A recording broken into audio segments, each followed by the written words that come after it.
Ain't No Half Steppin with Marcus J. Thank you so much for hanging in there with us once again. Hip hop segment was very, very good. We got a lot of good information out. I want to thank our guests for joining us. I want to thank Jay Bondi, and I want to thank Jay Savior for bringing their information to us, their knowledge, their opinions, whatnot. I appreciate it. They've both been with us here on the show in the past, and I hope to see them both on this subject or another subject in the future. At this point of the show, we go through our rants and we go through our closings. I'm going to start off with the young fella, age before beauty, huh? Go on, Jay Savior. What you got to say, young fella? Just want to give a shout out to everybody living in Richmond, Virginia right now. Remember to be safe out there. Remember, we got 1 month and a couple of days to make an important decision in your life, people. Remember, make the right one. Jay Bondi, what you got to say, brother? I don't really have any rants, Marcus, but I just want you to have faith in hip hop, man. There's people out there, man. You just gotta find them. You just gotta find them. Yeah.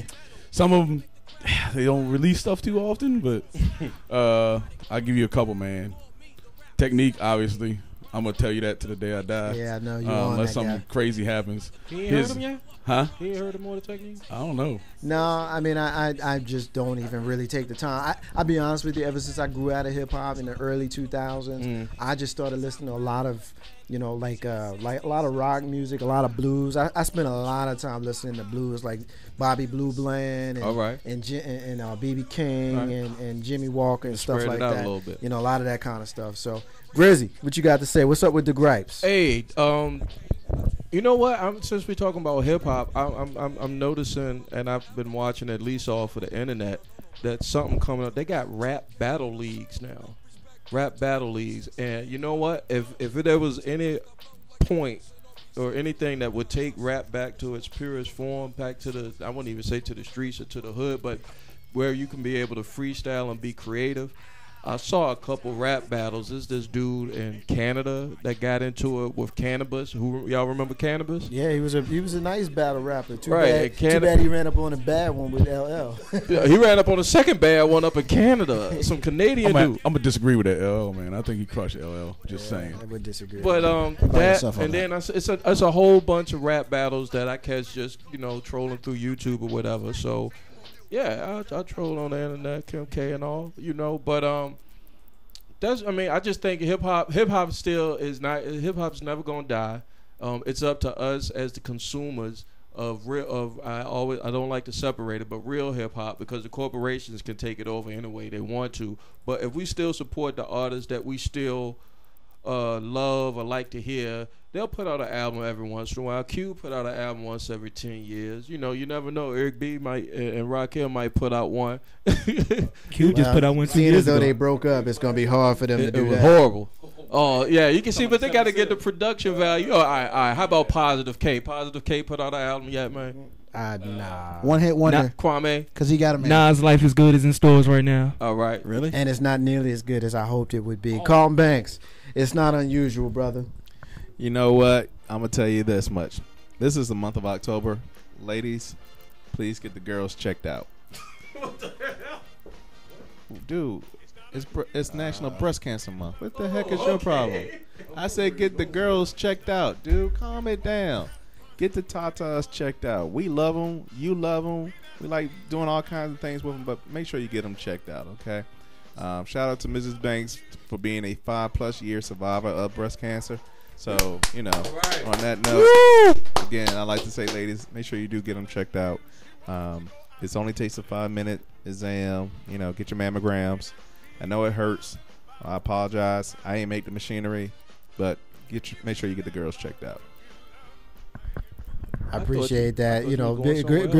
Grizzy wasn't sure where you was going with that. You got to clarify when you say stuff like that, ladies. But here's my question. And I don't. This ain't a question that warrants an answer. We all men in here, so I don't want to be disrespectful. But real talk, can't they figure out an easier way to check them without crushing them and making it so uncomfortable for our ladies? I don't know any better. I'm asking that as someone who really doesn't know any better. I can answer that. Unfortunately, no.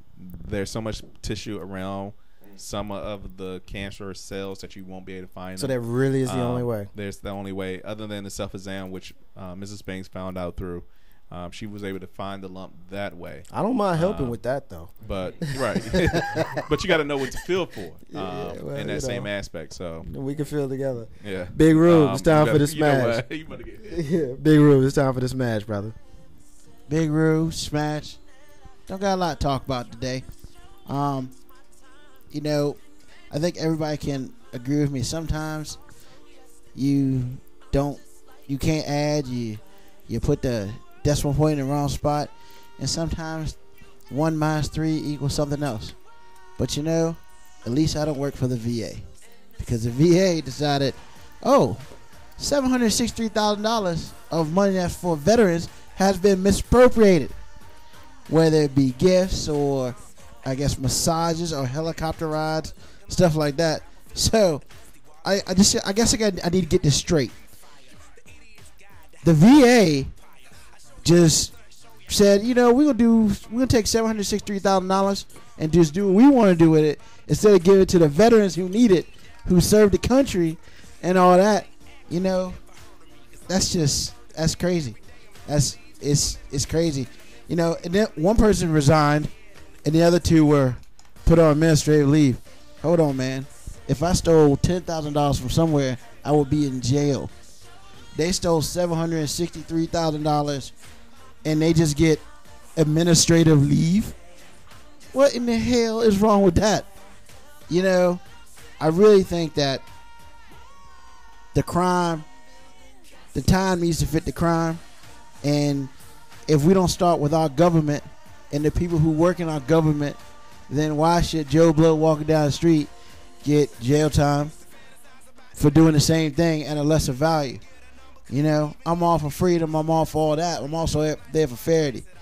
I want fairness to happen. And to me, this is inexcusable. $763,000 just wasted. People, do yourselves a favor. Save your money. Make sure your checkbook is right. And more importantly, make sure you spend it wisely, because if you let other people spend it, it is obvious that they don't know the difference between 1 + 1 equals 0 or whatever. Or they just a bunch of thieves. This is Big Rube, Smash. I'm out. Dude, I don't think the money was wasted. They had to put it to some good use. I mean, it didn't give it to where it's supposed to go. I'm just saying, though. Don't you think that money got put to some good use? Yeah, somebody got the benefit. I mean, they got helicopter ride stuff, right. But I'm saying they got some massages. Yeah, I'm going to quit, and you get administrative leave. How about jail? That's all I'm saying. Ain't no half stepping with Marcus J. I want to once again thank our guests for listening to us. For being with us. I want to thank our listeners for listening to us. I want to thank Jay Savior for being here. I like to call him Grizzy Jr., but he's his own man, Jay Savior. Check him out. He's going to have some stuff coming out soon, and we'll make sure here on Ain't No Half Stepping with Marcus J, you know how to get to it. I want to thank Jay Bondi for being with us. Welcome to join us anytime. I want to thank Jay Grizzy Green for being with us as well. I want to thank Hakeem for listening to us as he does every single week. I want to thank my man Said. What's up, Square? I want to thank everybody who is listening to us. We got you down there in Georgia. We see you in College Park. We see you in Phoenix, Arizona, and Richmond, Virginia, Jersey City. And we see the board lighting up in Baltimore. So we appreciate everybody that chilled out with us tonight. And I want to go ahead and kind of move on and end the show with my moment. Of course, today, October 1st, the first day of October. Makes me happy. I woke up today feeling good because October is one of my favorite months of the year. Kids are back in school full swing. The weather's changing. It ain't hot as hell every damn day anymore. As much as we love summer, them hot days really do start to get on your nerves a little bit. We got the season changing. We got the leaves beginning to fall, cool, crisp air. The cycle of the winter coming and all of that stuff going on. It's a wonderful time of year. I love it. While conscious minds would agree that all politics begin on the local level, I've always loved the national political landscape. And this year, we're going to be treated to 3 presidential debates and 1 vice presidential debate, where the 4 leaders will tell us in pairs why their vision is the best vision. Now, in my opinion, it's a very clear choice. and longtime listeners know exactly where I stand with regards to the candidates. But once again, that's one of the things that we'll be blessed with this October. But seriously, through all the weather, through all the school, leaves falling, politics, the real reason why I love this month is because October is the only month on the calendar where I get my three favorite entities colliding all at once. I get the Yankees, I get the Giants, and I get the Knicks. October Fan Fest is fantastic. The Yankees, in clinching the playoff berth yesterday, began their march towards a 28th championship. The end of the regular season is this Wednesday, and the playoffs begin soon after. October baseball is intense, it's stressful, it's unpredictable, but ultimately it's fulfilling regardless of the outcome. The Giants, in spite of their loss last night, are a formidable team in their division, in their conference. They play hard on every down. They shut up and play, devoid of that nonsensical media chatter found in some of their divisional opponents, and are typically in the fight at the end of each season. And now, as week 4 concludes, we're in the heart of the football season. And then they're the Knicks. All my Knicks, man. If you know me, you know that I love my Yankees. All right? I love my Giants. All right? But the Knicks are my passion. This is where my heart breaks and my heart bleeds the most. The only one of my favorite teams that I have never seen win a title. They won their last title 10 months before my birth in May of 1973. And I was asked one day after a particularly tough loss by Mrs. J, what is the big deal? It's just a game. It's just a game. Damn it, it's just a game. Yeah. I reminded her that graduations, weddings, birthdays, holidays, the Knicks winning a title, they all rank in equal importance to me. My Knicks began their training camp today with the optimism that always befalls a team in the preseason. Before a pitch is thrown, before a ball is snapped, before a free throw is attempted. Who knows what the future of this season will bring, but I'll be there with them, as I am every year, enthusiastic, optimistic, ready for whatever karmic experiences is there for us. October brings it all together. October, it's the only month I get the Yankees, Giants, and Knicks running concurrently. That's why I call it October Fan Fest, and that's why it's fantastic. Am I a homer? Sure, but I'm fair, and I'll leave you with this. If you hate my team, cool. Talk your trash, because I can go there with the best of them. But there's one fan rule that cannot be broken. If you don't have a team, if you switch teams, or if you only talk to me when my team loses, you do not get an opinion. At least not one that I'm going to listen to, because you ain't going to kill my Oktoberfest fan buzz. That's the Murr. Marcus's unrelated rant that ain't got nothing to do with what we talking about here today. That's the end of the show. I want to leave you with voter suppression. As I talk about every single week, it's real. The last day to register to vote in many states is coming up within the next 7 to 10 days. Check your state. Check your paperwork. Some states make sure that you have a state-issued ID, which means if you're a college student from Richmond, Virginia, going to school in Pennsylvania, guess what? You got to register in Pennsylvania. Make sure you get that straight. I want to say peace to all the stars and all the squares. In the abundance of water, the fool is thirsty.